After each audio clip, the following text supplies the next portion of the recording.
O método de Ziehl-Neelsen, ele é um método que é utilizado também para fazer a baciloscopia, certo? Então, a gente vai detectar aí a presença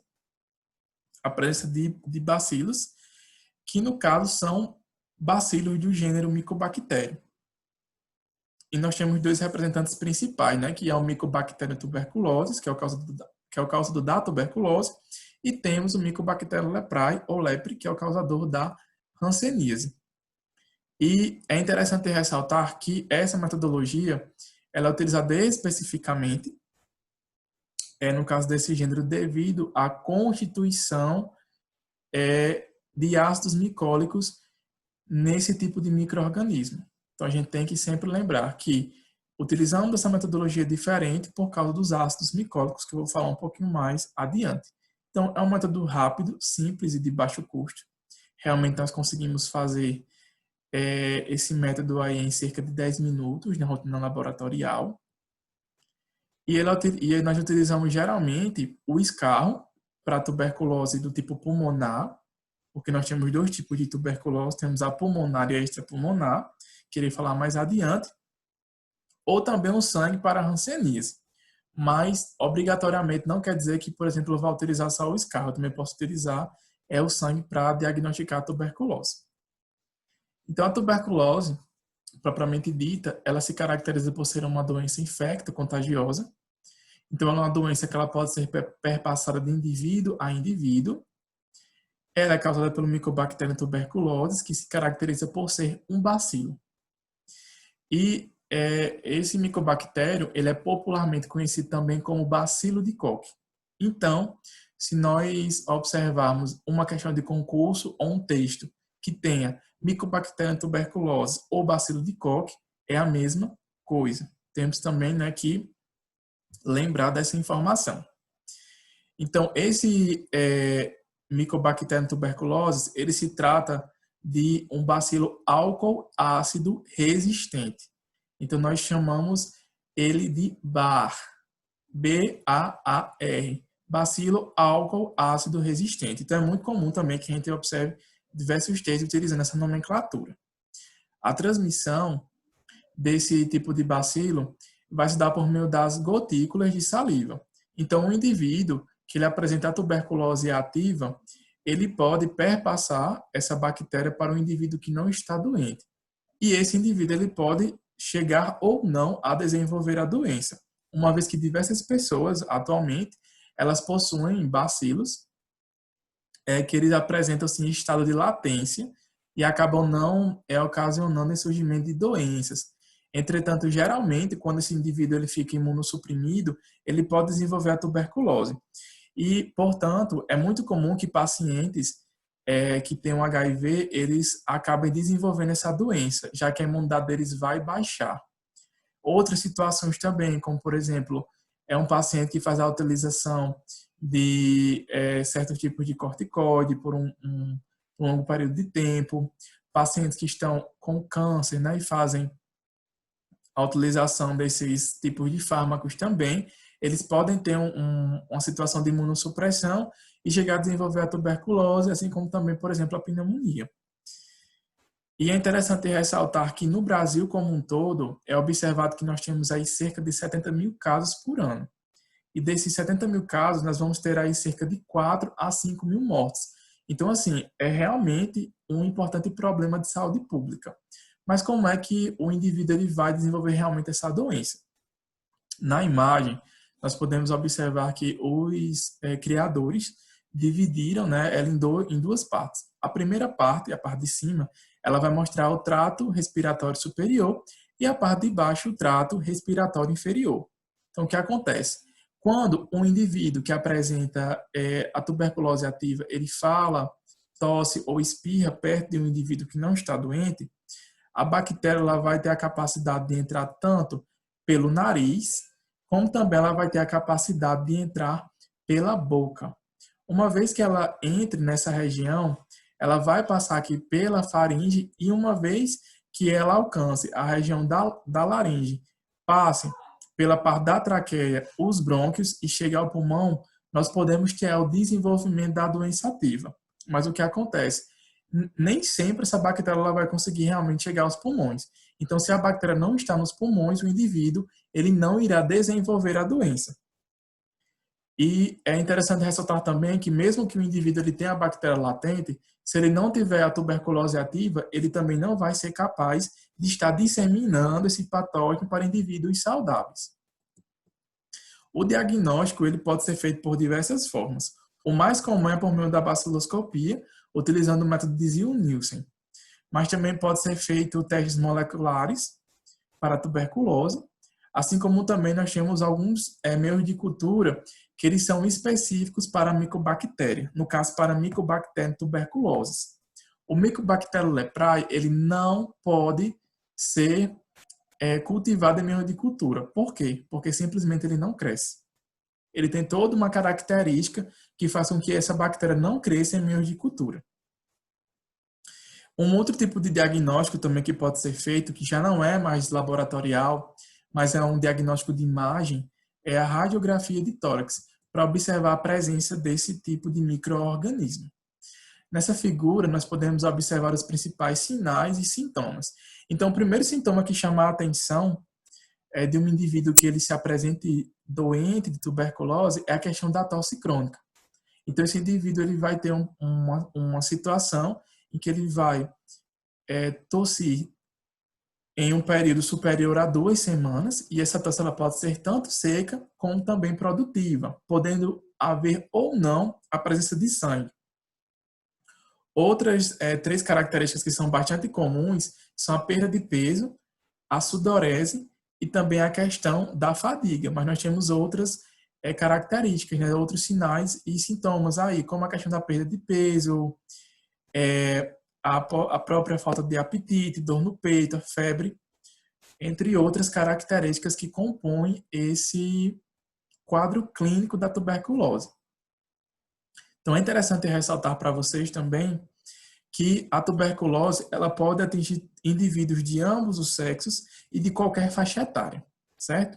Mas nós temos alguns tipos de populações que são mais vulneráveis, como por exemplo as populações indígenas, devido muitas vezes às condições precárias de vida, elas vão ter aí até cerca de 3 vezes mais, risco maior, né, de desenvolver a tuberculose.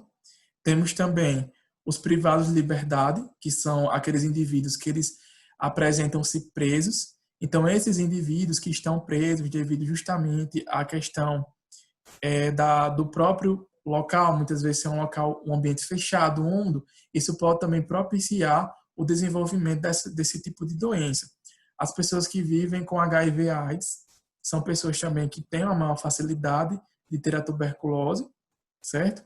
Assim como também indivíduos em situação de rua, né? Os moradores de rua, que muitas vezes eles vão ter uma situação bastante precária, tanto de autocuidado como também da questão da limpeza pessoal.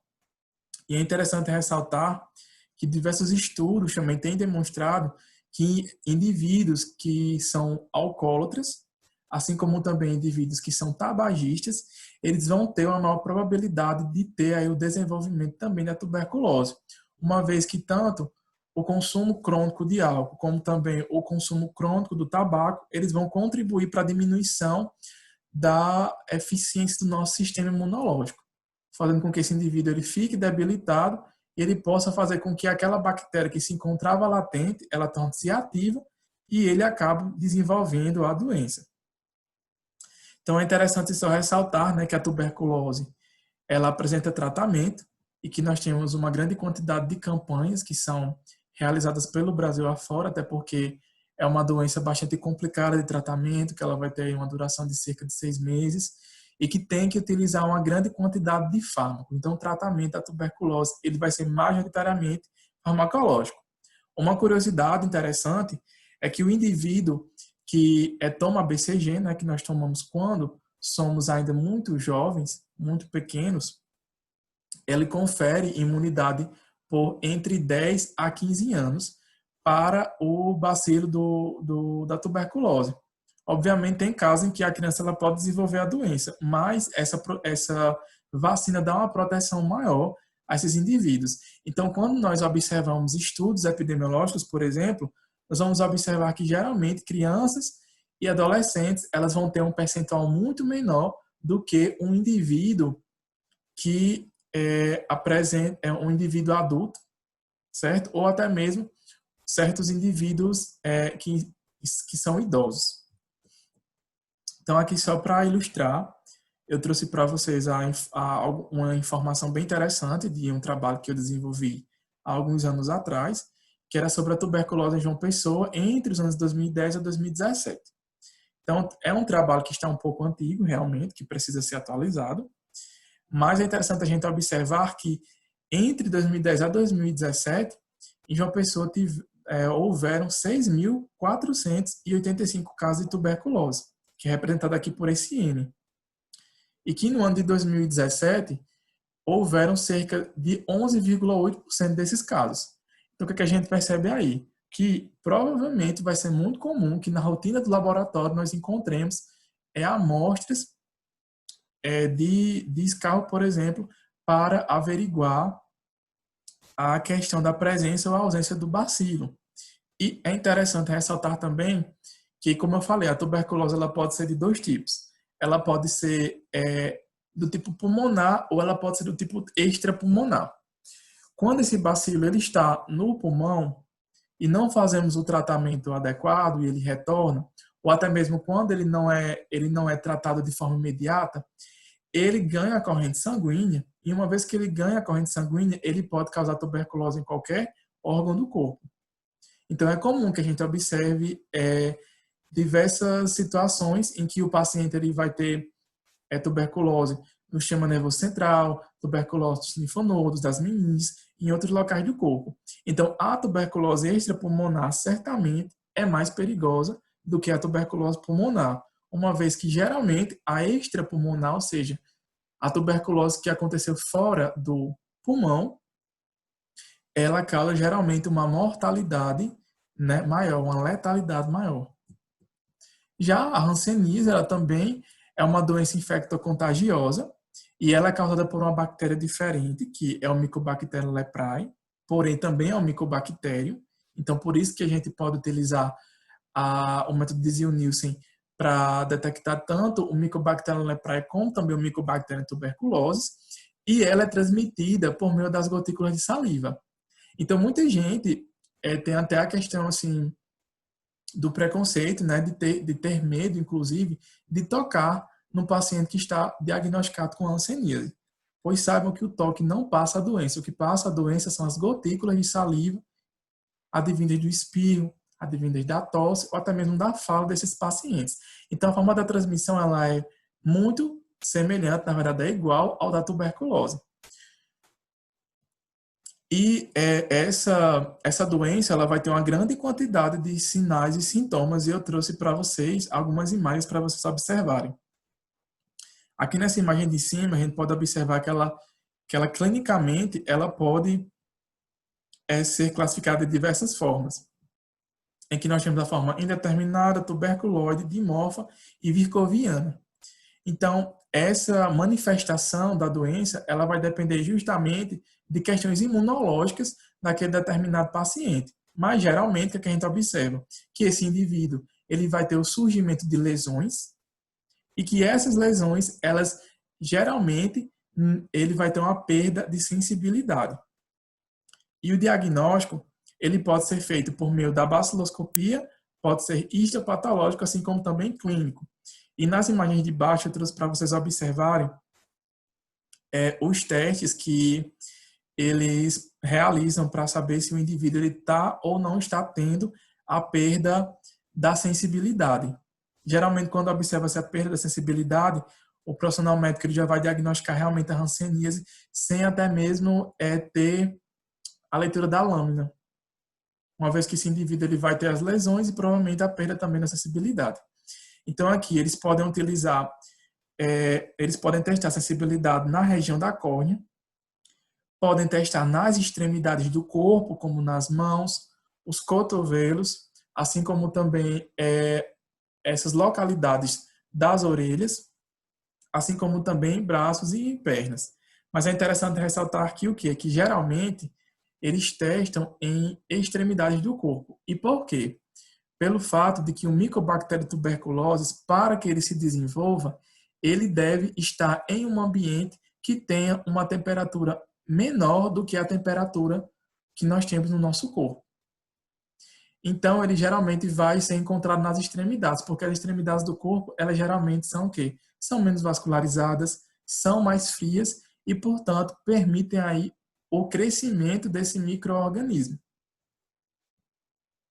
Dessa forma, depois de falarmos sobre as duas doenças e conhecermos um pouco mais acerca de ambas, de características clínicas, a questão do diagnóstico, nós iremos falar do nosso diagnóstico primordial, né, que nós temos que realmente saber, que é o método de Gram. Desculpem, o método de Ziel-Nielsen, em que é interessante ressaltar que eu vou trazer essa informação lá do comecinho da aula para que vocês não esqueçam e vou perguntar para vocês, né, por que as bactérias do gênero Mycobacterium apresentam um método distinto para sua identificação. Então, só lembrando, né, eu falei no começo que essas bactérias elas não podiam ser curadas pelo método de Gram. Por quê? Pelo fato de que elas vão ter os chamados ácidos micólicos na sua parede celular. Esses ácidos micólicos, eles impedem com que essas bactérias elas sejam curadas pela metodologia de Gram, certo? E é interessante destacar também que, devido a esses ácidos micólicos, as bactérias elas vão ser resistentes à dissecação advinda do álcool. Então, não é todo tipo... Então, assim, a metodologia utilizando o álcool, elas não vão ser eficientes para nós observarmos essas bactérias. Entretanto, o álcool ele é importante, porque enquanto ele não serve para os micobactérios, eles vão servir para os outros tipos de bactérias. Eles irão conseguir descorar os outros tipos de bactérias. Então, aqui está uma imagem em que nós podemos observar a parte da estrutura molecular da parede celular, em que nós temos a cápsula, teremos a presença de fosfolipídios, os ácidos micólicos, e entre outras estruturas, e depois a membrana. Já que, lembramos, que quando temos a cápsula vai ser mais externa, depois temos a parede e depois temos a membrana. E aqui do lado nós temos alguns nomes de alguns fármacos que são utilizados para o tratamento do Mycobacterium tuberculose, né, que é a isoniazida e o etambutol, que nós, na verdade, não entraremos em detalhes, uma vez que isso não é o foco da nossa aula, nem o foco do curso de vocês. Então, aqui nós podemos observar é um esquema bem simples, vai ter até uma quantidade de passos menor do que a coloração de Gram, né? A coloração de Ziel-Nielsen. Então, primeiro, o que eu quero mostrar para vocês nessa imagem? Que eles dividem em bar, ou seja, bacilo álcool ácido resistente. Ou seja, é um tipo de micobactério. Pode ser tanto Mycobacterium leprae como Mycobacterium tuberculose. E do outro lado, nós podemos observar outras bactérias. Então, o que é que vai acontecer inicialmente? Inicialmente, nós iremos fazer o processo de fixação dessa amostra. Então, a gente vai pegar, por exemplo, o escarro, vai espalhar esse escarro na lâmina até secar e vamos fixar com o bico de Bunsen. Depois disso, no primeiro momento, nós iremos utilizar agora quem? A fucsina de Ziel concentrada. E só para relembrar, né? A fucsina ela vai ter uma coloração vermelha ou rósea. Então, isso vai variar até mesmo da percepção de cada pessoa ao observar o microscópio. Depois que eu adicionar essa fucsina, eu levo a lâmina à chama e deixo essa lâmina no bico de Bunsen até que nós possamos observar aí a evaporação, ou seja, até que comece a haver a emissão de vapores. Depois, nós fazemos a lavagem dessa lâmina contendo a fucsina e nós vamos perceber que o quê? Que tanto os bacilos álcool-ácidos resistentes, ou seja, os micobactérios, como também qualquer outro tipo de bactéria, elas vão ter a capacidade de se corar pela fucsina de Ziel. Depois disso, nós vamos utilizar álcool. Mas não é todo tipo de álcool. É chamado de álcool ácido a 30%. Por isso que os bacilos são chamados de álcool ácido resistente, Porque mesmo adicionando esse álcool ácido a 30%, a coloração da fucsina não sai dessa célula, permanece. O que é que vai acontecer? Eu faço a lavagem agora com álcool ácido resistente, e no caso dos bacilos álcool ácido resistentes, eles irão permanecer corados pela fucsina, ou seja, continuarão com essa coloração rosa, enquanto que qualquer outro tipo de bactéria, ela vai ter uma modificação de permeabilidade em suas estruturas e vai liberar esse corante. Então, elas vão ficar transparentes. Os micobactérias continuarão corados, pois são resistentes a esse tipo de álcool ácido, enquanto que as outras bactérias não são resistentes, irão perder sua coloração, ficando transparentes. A próxima etapa é uma nova lavagem e depois nós vamos fazer o contraste com o contracorante, que vai ser o azul de metileno a 1%, que vai ter coloração azul. No caso dos bacilos álcool ácido resistentes, o que é que nós observamos? Observamos que a coloração ela vai permanecer rosa, uma vez que toda essa região, né, da parede já está completa, né, com esse primeiro corante, que é a fucsina. Enquanto que no caso das demais bactérias, por não apresentarem nenhum tipo de corante na sua superfície, elas irão corar de azul. Ou seja, essa metodologia ela vai ter como objetivo diferir os micobactérios dos demais tipos de bactérias. E por fim, a gente faz a lavagem, a secagem e observa na objetiva de imersão. Então, só recapitulando, né? O bacilo álcool ácido resistente, ele vai ser resistente ao álcool ácido e vai permanecer com a coloração da fucsina até o final do processo, que vai ter coloração rosa. Enquanto que as demais bactérias não vão ser resistentes. Então, elas vão perder essa fucsina e vão acabar sendo coradas depois pelo azul de metileno. Então, na microscopia, a gente acaba observando assim. Aqui, ó, nós podemos observar que temos todo o fundo azul, enquanto que sempre que nós observarmos a presença de uma estrutura bacilar, como essa aqui, de coloração vermelha ou rosa, nós iremos observar a presença, portanto, de um micobactério, que nesse caso aqui é um micobactério tuberculose. Então, se em um indivíduo, ao fazer a leitura de 100 campos, encontrar ao menos um bacilo, nós já consideramos que esse indivíduo ele é positivo para a tuberculose, por exemplo, no caso do Mycobacterium tuberculose, e se for no caso da hanseníase, vai ser o Mycobacterium leprae. E é interessante também ressaltar, pessoal, que muitos pacientes, eles, principalmente no caso da hanseníase, eles acabam tendo vergonha de assumir que estão, às vezes, com a perda de sensibilidade.